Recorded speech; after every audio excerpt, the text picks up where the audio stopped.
We're Claudia and Mark, and these are some of the places we like to wander. We're in Algonquin Park. See 'em wander the Mizzy Lake Trail.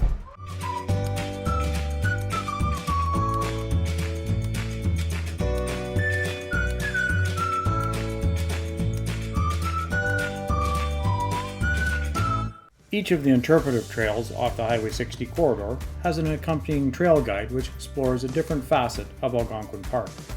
The Mizzy Lake Trail looks at wildlife in Algonquin.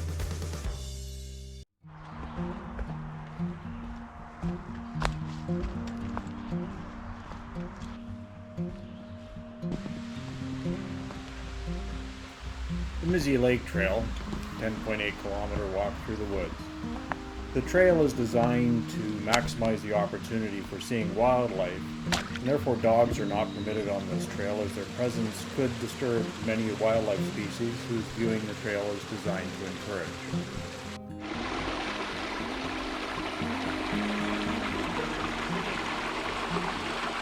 The waterfalls and rapids of the stream flowing out of Mizzy Lake provide a nice setting as we make our way up towards the first beaver meadow at the south end of Mizzy Lake.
Picturesque beaver dam at the south end of Mizzy Lake.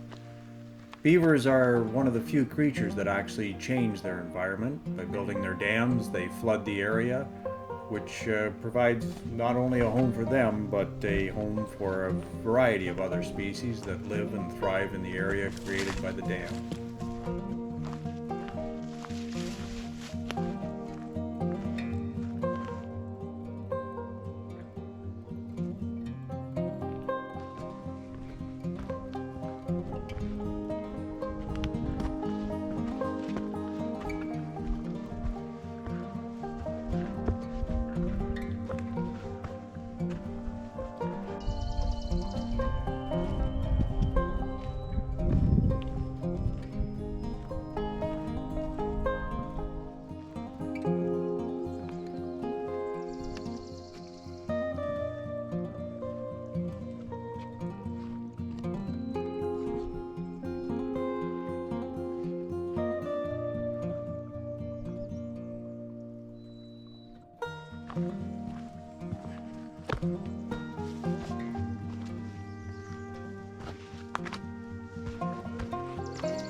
This is Mizzy Lake. It is one of the places in the park where river otters are commonly seen.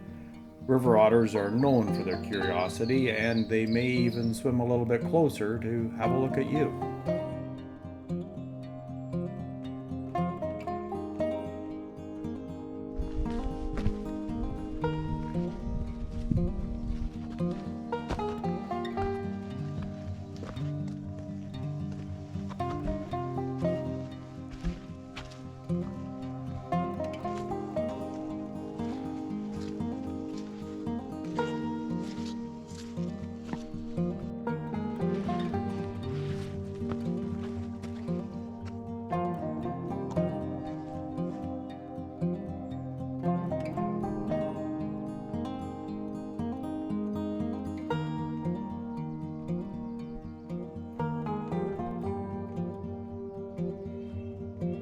My Olympic tryouts for the balance beam.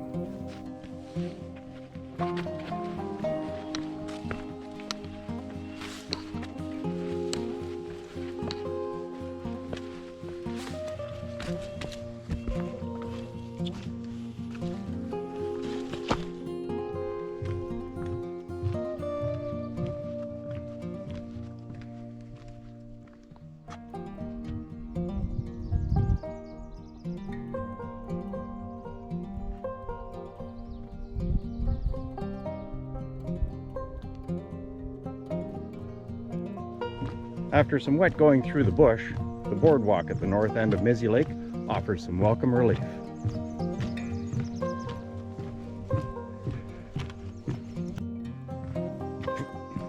Before plunging back into the woods.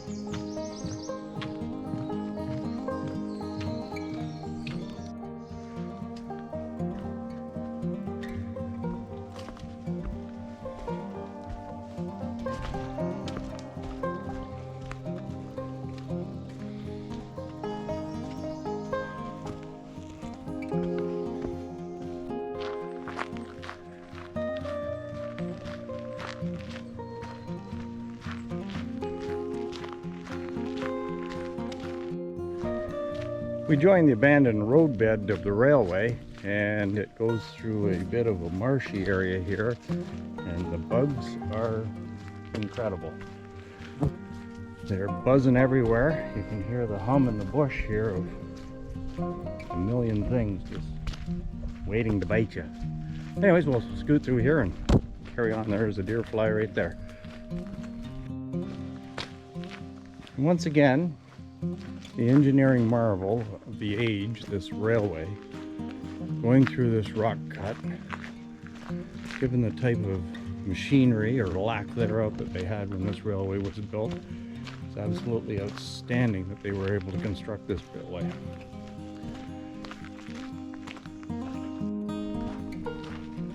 Historically, there were no deer in Algonquin Park. This was moose country. With the coming of the settlers, the landscape was altered, which led to favorable conditions and the deer moved in.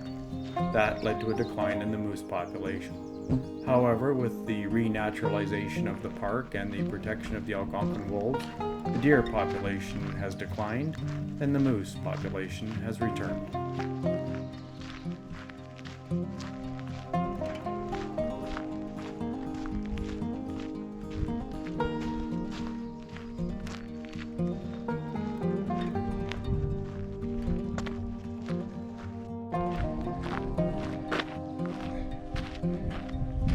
So for the first part, all the way up to about post 3, there's been hardly any bugs at all. But since we've joined the rail bed here and gone through that marshy section and now into this marsh swamp area, the deer flies are just going wild.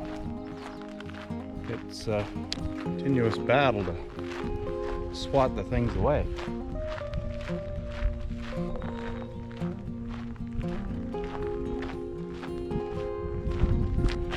Into a bit of a breeze now. That should help with the bugs a little bit, blow some of them away.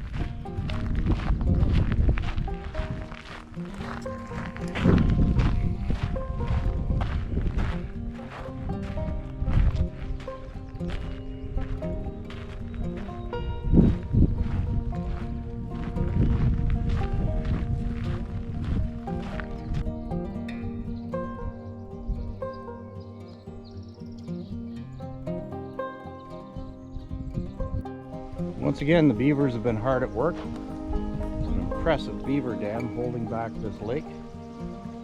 It's got a fall of about a meter on the other side of that dam. And it's probably 10-15 meters across. It's a huge piece of engineering. It's been there a long time. Grass has all grown up around it. It's a pretty permanent structure they've built.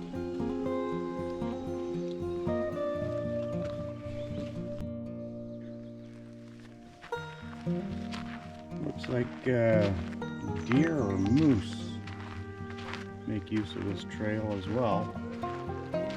Prints in the sand.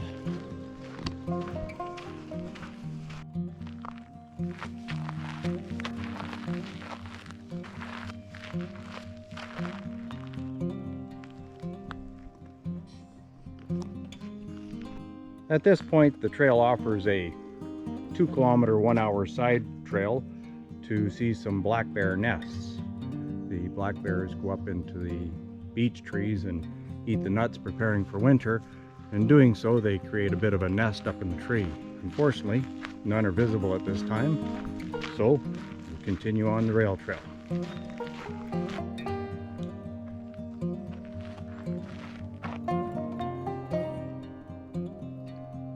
Turtle research in Algonquin Park, going on since 1972. The orange flags you see along the shoreline are part of that research project.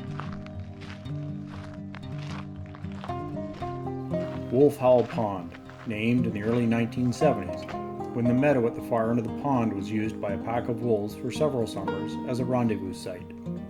That led the staff to begin the tradition of public wolf howls, where they would bring visitors here to hear the incomparable sound of the wolves howling under the starry skies.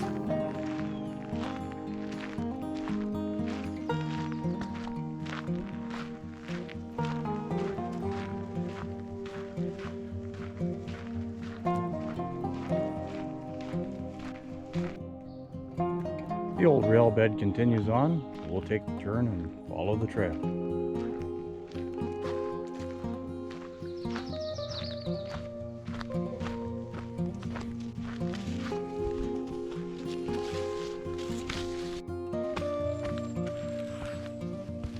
So besides the bugs, it was nice easy going along the rail bed, but we've headed back into the bush now and headed uphill.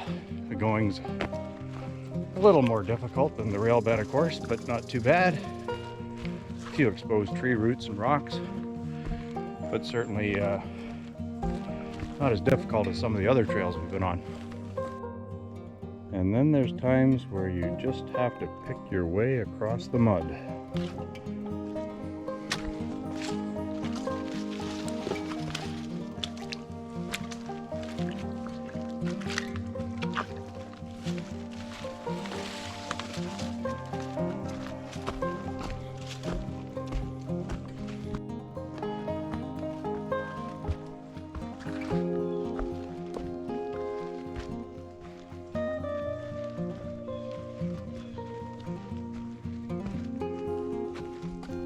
Although there are some difficult spots, some muddy sections and trail sections that are difficult, by and large the park staff has done a fabulous job of maintaining the worst sections, putting in boardwalks, stairways, and little crossings for you to get through what is the absolute worst parts of the trail.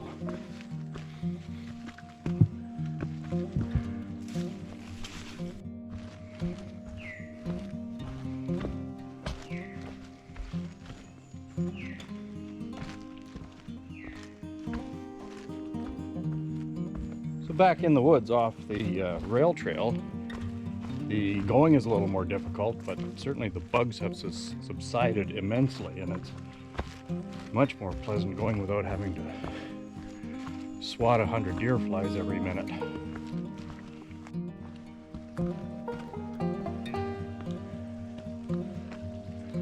Another beaver dam, making a beaver pond.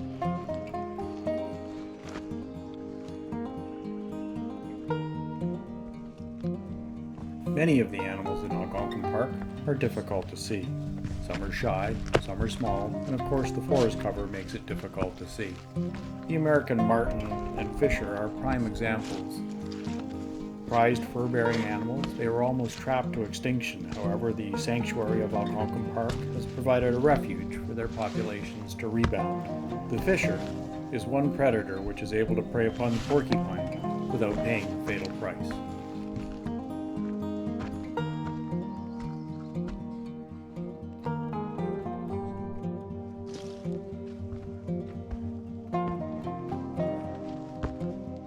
From this point, overlooking March Hare Lake, you have a reasonably good chance of seeing a great blue heron patiently stalking along the water's edge, on the lookout for fish and frogs, or perhaps a black duck sifting through the shallows for aquatic vegetation and insect life.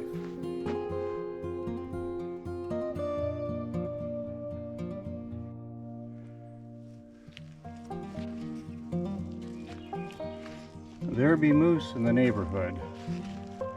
Lots of muddy moose prints.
Along the trail, you notice the signs and tracks of many animals in the muddy patches and along the shorelines, which record the comings and goings of Algonquin's wildlife, like small mammals such as mice, voles, and shrews.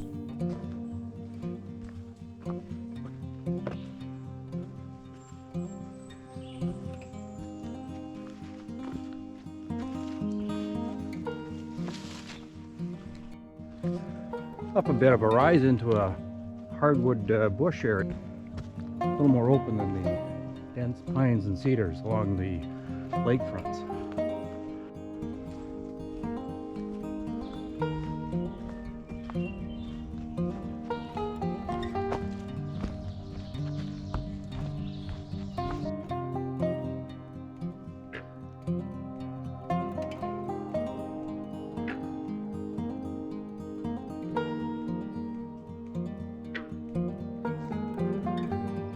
Now that's fresh sawdust.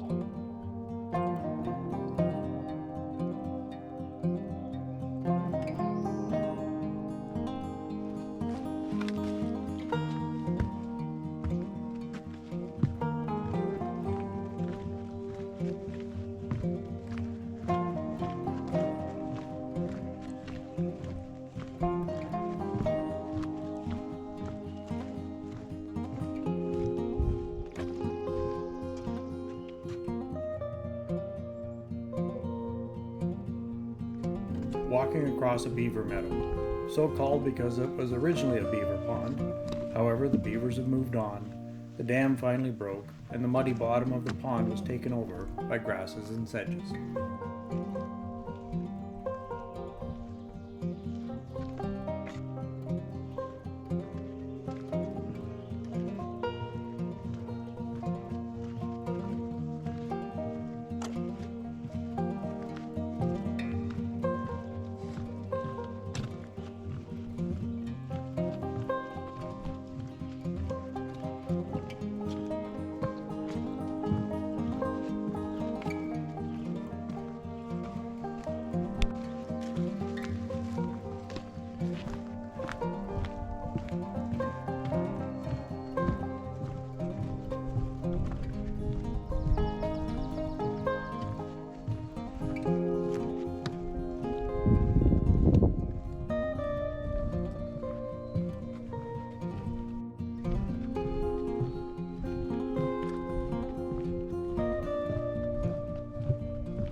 Here at Dizzy Lake, you're standing in a little patch of the Northwoods, black spruce and tamarack, growing in the cold, mossy bog.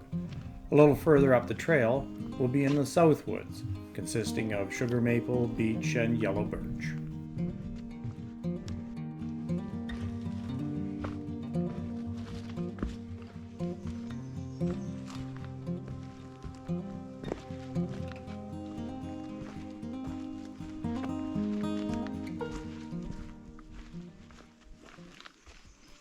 The Mizzy Lake Trail, a 10.8 kilometer loop. The trail has no real large hills to speak of, but it has numerous ups and downs. The footing is a bit of an issue. There's the usual numerous tree roots and rock outcroppings to negotiate. However, the biggest issue on this trail is the significant patches of mud you have to go through. The trail, given its footing conditions, certainly earns its difficult rating. The weather's been great today. It's starting to cloud in, humidity's rising. I'm sweating and be sure I stink pretty bad, so it's off to the shower for me.